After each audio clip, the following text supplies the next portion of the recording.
Welcome to English Grammar Sports. This lesson is about the gerund and the infinitive. In this lesson I'm going to show you what a gerund is, when to use a gerund, what an infinitive is, and when to use an infinitive. Now there's not a very case of either you use a gerund or you use an infinitive. The gerund and the infinitive are simply grammatical tools which we use to construct a sentence. So it's not a difference as in say, oh, here you use a past simple and there you use a present perfect. Now take a look at these sentences. Sailing around the world is an adventure. I can't afford to go on holiday this year. In the first sentence, sailing is what we call a gerund. In the second sentence, to go is what we call an infinitive. Now, what is a gerund? A gerund is a verb to which ing is added. The gerund looks like a verb, but it is used as a noun. Moreover, it looks often like a continuous tense, but it is used differently. For example, eating in class is not allowed. Eating here is a gerund. Why? Because it's the subject of a sentence. It is a noun here.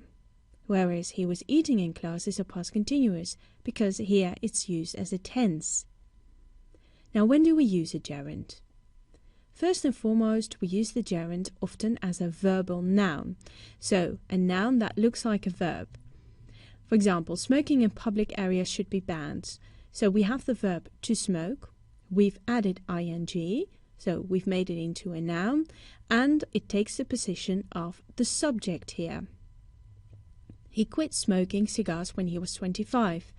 Again, we've taken the verb to smoke, added ing, making it a noun, and then put it in the place of the object. So here it has become a noun. We also use the gerund after certain verbs. So these are not all the verbs, but these are the most common ones. To admit, to avoid, to consider, to deny, to enjoy, to finish, to involve, to keep, to mean, to practice, to quit, to remember, to stop, to understand, and to waste. So, for instance, I have to admit going to the cinema is very nice, for instance. We also use the gerund after prepositions. Besides swimming, we didn't do much, so besides here is a preposition. Or, I'm thinking of quitting my job. Again, of is a preposition, so it is preceded by a gerund. He looked at her without saying a word, and again, without is a preposition. Now, what is an infinitive? The verb itself is an infinitive, and it can be preceded by to, so here we call it then a to infinitive, or simply the verb itself, and that is the general infinitive. For example, to be honest, I love learning English, so to be is the to infinitive. I would rather help my mother, here help is the infinitive.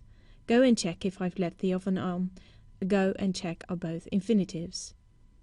Now, when do we use the to infinitive?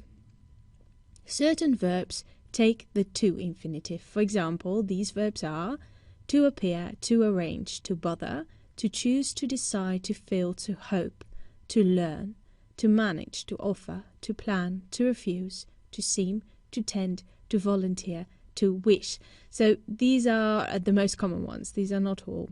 So I appear to have lost my keys, for example. So to appear and to have then is the to infinitive. We also use the to infinitive after adjectives. It was difficult to see through the fog. So here, difficult is an adjective. She's happy to help us. Again, happy as an adjective takes the to infinitive. And it is easy to bake a cake. When to use a regular infinitive? After modals, we use the infinitive. Can, could, will, would, shall, may, might, must, and should are the modals, and these are generally preceded by the infinitive. So, for instance, I might wonder where my keys are.